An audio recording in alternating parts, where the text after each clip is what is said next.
മലയാളത്തിന്റെ ഭാവഗായകൻ അന്തരിച്ച പി ജയചന്ദ്രന്റെ മൃതദേഹം അല്പസമയത്തിനകം തൃശൂർ അമല ആശുപത്രിയിൽ നിന്ന് പൂങ്കുന്നത്തെ വീട്ടിലേക്ക് കൊണ്ടുപോകും. തുടർന്ന് വീട്ടിലും 10 മണി മുതൽ 12 മണി വരെ സംഗീത നാടക അക്കാദമിയിലും പൊതുദർശനമൊരുക്കും. നാളെ രാവിലെ പൂങ്കുന്നത്ത് നിന്ന് എറണാകുളം ചേന്നമംഗലത്തെ പാലിയം തറവാട്ടിലേക്ക് മൃതദേഹം എത്തിക്കും.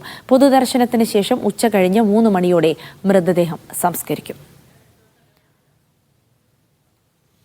അദ്ദേഹത്തിന്റെ മരണശേഷം നിരവധി പ്രമുഖരാണ് അദ്ദേഹത്തെ അനുസ്മരിച്ചുകൊണ്ട് സംസാരിച്ചത്. ഇപ്പോൾ ശ്രീ രവി മേനോൻ ചേരുന്നു. ഗാന നിരൂപകനാണ്. ശ്രീ രവി മേനോൻ, സ്വാഗതം. അദ്ദേഹത്തെ അനുസ്മരിക്കുക, മലയാളി ഭാവഗായകൻ എന്ന് വെറുതെ അങ്ങ് കയറി വിളിച്ചതല്ല അദ്ദേഹത്തെ.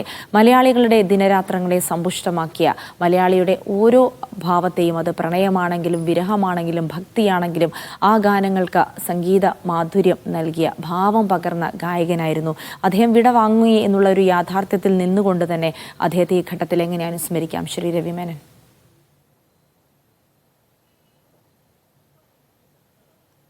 അത് താങ്കൾ പറഞ്ഞ മാതിരി തന്നെ മനുഷ്യജീവിതത്തിൻ്റെ സമസ്ത ഭാവങ്ങളും നെടിലിക്കുന്ന പാട്ടുകൾ അദ്ദേഹം പാടിയിട്ടുണ്ട്. ഏത് ഭാവമായാലും, ഭാവഗായകൻ എന്ന് പറയുമ്പോൾ പ്രണയഗാനങ്ങളാണ് പെട്ടെന്ന് നമുക്ക് ഓർമ്മ വരിക.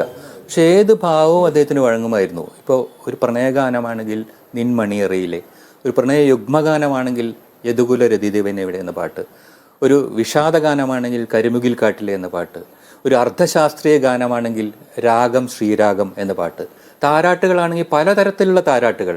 പത്മതീർത്ഥക്കരയിൽ എന്ന് പറയുന്ന വളരെ മനോഹരമായ ഒരു താരാട്ടുണ്ട്. അതിന് ഭാര്യയെ ഭർത്താവ് പാടിയിറക്കുന്ന രാജീവ നയനെ എന്നൊരു താരാട്ട്.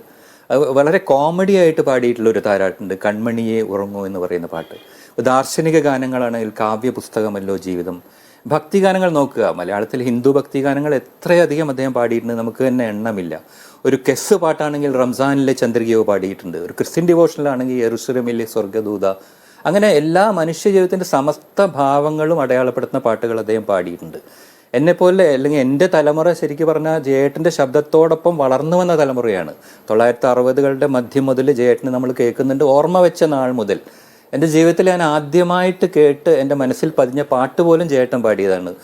ഞങ്ങളൊക്കെ വയനാട്ടിൽ പഠിക്കുന്ന കാലത്ത് അന്ന് റേഡിയോ ഒക്കെ ട്യൂൺ ചെയ്തെടുക്കുക എന്നൊരു വലിയൊരു സാഹസമാണ്. റേഡിയോ കോഴിക്കോട് സ്റ്റേഷനൊക്കെ കിട്ടണമെങ്കിൽ നല്ല ബുദ്ധിമുട്ടാണ്. വളരെ ഡിസ്റ്റർബൻസോട് കൂടിയിട്ട് ആ പാട്ട് ആദ്യമായിട്ട് അദ്ദേഹത്തിൻ്റെ ഒരു പാട്ടിൻ്റെ ഹമ്മിങ് ഒഴുകിയെത്തുകയാണ്. അതായിരുന്നു പൂവും പ്രസാദവും എന്ന പാട്ട്. അത് എത്രയും ആദ്യമായിട്ട് കേട്ട് മനസ്സിൽ പതിഞ്ഞ ഒരു പാട്ട്. ആ ഗായകനെ പിന്നീട് എപ്പോഴെങ്കിലും കാണുമെന്നോ അദ്ദേഹവുമായിട്ട് സൗഹൃദം പങ്കുവയ്ക്കുന്നു നമ്മളന്ന് സങ്കല്പിക്കുന്നില്ല. അത് വിദൂരതയിലുള്ളൊരു ശബ്ദമായിരുന്നു. പക്ഷെ എന്തുകൊണ്ടോ ഭാഗ്യം, കാലം എനിക്ക് ആ ഭാഗ്യം തന്നു. എത്രയോ യാത്രകളുടെ ജയേട്ടൻ്റെ കൂടെ പങ്കാളിയായി. എത്രയോ തവണ അദ്ദേഹത്തെക്കുറിച്ച് എഴുതി. എൻ്റെ പുസ്തകങ്ങൾക്ക് അദ്ദേഹം അവതാരിക എഴുതി. എത്രയോ തവണ ഞങ്ങൾ തമ്മിൽ സംഗീതത്തെക്കുറിച്ച് സംസാരിച്ചു. ഇനി രാത്രികളിൽ ജയേട്ടൻ്റെ ശബ്ദം വരില്ല എന്നോർക്കുമ്പോൾ എനിക്ക് വലിയ സങ്കടം. കാരണം അപ്രതീക്ഷിതമായിട്ട് രാത്രിയുടെ അന്ത്യയാമങ്ങൾ അദ്ദേഹം വിളിക്കും. റഫി സാഹിബിൻ്റെ ആയേ ബഹാർ ബൻകിലുബ എന്ന് പറയുന്ന പാട്ടുകളും അതുപോലുള്ള പാട്ടുകൾ പാടുക, മന്നാടിയുടെ പാട്ടുകൾ പാടുക, അതൊന്നും ഇനി ഉണ്ടാവില്ല എന്ന് ഓർക്കുമ്പോൾ വല്ലാത്തൊരു ശൂന്യത അനുഭവപ്പെടുന്നുണ്ട്. തീർച്ചയായിട്ടും താങ്കൾ പറഞ്ഞതുപോലെ തന്നെ അത്തരം വ്യക്തിപരമായ ഓർമ്മകളെക്കുറിച്ച് പറയുകയാണെങ്കിൽ മഞ്ഞലയിൽ മുങ്ങി തോർത്തി എന്നുള്ള പാട്ടൊക്കെ വളരെ ചെറുപ്പത്തിൽ തന്നെ കേട്ടിട്ടുണ്ടെങ്കിലും അത്തരം പാട്ടുകൾ അത് പി ജയചന്ദ്രനാണ് അന്ന് പാടിയത് എന്നൊന്നും തിരിച്ചറിഞ്ഞിട്ടുണ്ടായിരുന്നു. ഒരു പക്ഷേ അദ്ദേഹത്തിൻ്റെ എൻ്റെയൊക്കെ ഒരു തലമുറ ഓർക്കുക ദൂരദർശനിലെ ലളിത ഗാനങ്ങളൊക്കെയാണ്. ഇപ്പോഴും ഓർമ്മ വരുന്നത്, ആദ്യം പി ജയചന്ദ്രൻ എന്ന് പറയുമ്പോൾ അദ്ദേഹത്തെ ഓർക്കുന്നത് ഒന്നിനി ശ്രുതി താഴ്ത്തി പാടുക പൂങ്കുയിലെ എന്നുള്ള പാട്ടുകൾ. ഒരു ലളിതഗാന രംഗമൊക്കെ അന്ന് വളരെ സജീവമായിരുന്ന ഒരു കാലത്ത് അത്തരം മേഖലകൾ കൂടി വലിയ സംഭാവനകൾ നൽകിയ ഒരു ഗായകൻ കൂടിയാണ് പി ജയചന്ദ്രൻ.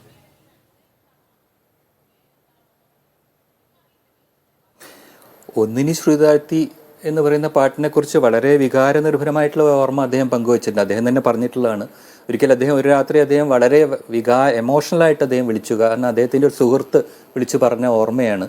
പത്തനംതിട്ടയിലെ ഒരു അഭിഭാഷകൻ, അദ്ദേഹം മരിച്ചു. ആ മരിക്കുന്നതിന് മുമ്പ് അദ്ദേഹത്തിൻ്റെ വിൽപത്രത്തിൽ എഴുതി വെച്ചിരുന്നു, എൻ്റെ അന്ത്യയാത്രയിൽ എന്നെ അനുഗമിക്കുന്നത് ഒന്നിനി ശ്രുതി താഴ്ത്തി എന്ന് പറയുന്ന ജയചന്ദ്രൻ്റെ പാട്ടായിരിക്കണം. ആ പാട്ട് ഇങ്ങനെ പശ്ചാത്തലത്തിൽ വെച്ചുകൊണ്ടായിരിക്കണം എൻ്റെ ഭൗതിക ദേഹം സംസ്കരിക്കാൻ കൊണ്ടുപോകുന്നതെന്ന് പറഞ്ഞു. അങ്ങനെ അവരുടെ മക്കൾ ആ ആഗ്രഹം സാധിച്ചു കൊടുത്തു.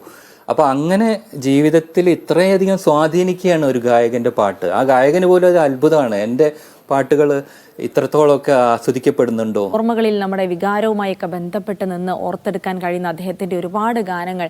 ശ്രീ രവി മേനോൻ മറ്റൊരു കാര്യം, അദ്ദേഹം ഒരു സംഗീത പാരമ്പര്യമുള്ള കുടുംബത്തിൽ ജനിച്ചതാണെങ്കിൽ പോലും പിന്നീട് ഒരു കെമിസ്റ്റായി ചെന്നൈയിലേക്ക് ജോലി തേടി പോകുന്നു. അവിടെ നിന്ന് പിന്നെ ശോഭന പരമേശ്വരൻ നായർ, എ വിൻസെൻ്റ് അടക്കമുള്ള ആളുകളെ കണ്ടുമുട്ടുന്നു. അവർ സിനിമയിലേക്ക് ക്ഷണിക്കുന്നു. അങ്ങനെ ആദ്യ ചിത്രം പാടുന്നു. അതിനുശേഷം അതിനു മുമ്പ് പുറത്തിറങ്ങിയത് ജി ദേവരാജൻ മാഷ് സംഗീതം നൽകിയ മഞ്ഞലയിൽ മുങ്ങിത്തോർത്തി എന്നുള്ള ഗാനമാണ്, കളിത്തോടനിലെ. അപ്പോൾ ആ ഒരു തരത്തിൽ നോക്കുകയാണെങ്കിൽ അതൊരു അതൊരു വലിയ ബ്രേക്ക് ത്രൂ ആയിരുന്നു വേണമെങ്കിൽ പറയാം. പക്ഷേ മലയാളത്തിന് നഷ്ടപ്പെട്ടു പോകുമായിരുന്ന, എവിടെയോ ഒരു കെമിസ്റ്റായി ജോലി നോക്കി ഒതുങ്ങി പോകുമായിരുന്ന ഒരു സംഗീതജ്ഞനെ കൊണ്ടുവന്നതിൽ ഇവരൊക്കെ വഹിച്ച പങ്ക് ചെറുതല്ല അല്ലേ? അദ്ദേഹത്തിൻ്റെ പാട്ടുകൾ ഇപ്പോഴും കേട്ടുകൊണ്ടിരിക്കുക എന്നുള്ളത് തന്നെ മലയാളിയെ സംബന്ധിച്ചിടത്തോളം വലിയ സുഹൃതമാണ്. അദ്ദേഹമാണ് യാത്രയാകുന്നതെങ്കിൽ പോലും അദ്ദേഹത്തിൻ്റെ സ്വരമാധുര്യം, ആ ഭാവ ഗായകൻ്റെ ഓർമ്മകളൊക്കെ മലയാളികളെ സംബന്ധിച്ചിടത്തോളം എന്നും ഓർമ്മകളിൽ തങ്ങി നിൽക്കുന്നു എന്ന് മാത്രമല്ല നമ്മൾ ദിവസവും ഇനി കേട്ടുകൊണ്ടിരിക്കുകയും ചെയ്യും എന്നുള്ളത് വലിയ അനുഗ്രഹം തന്നെയാണ്.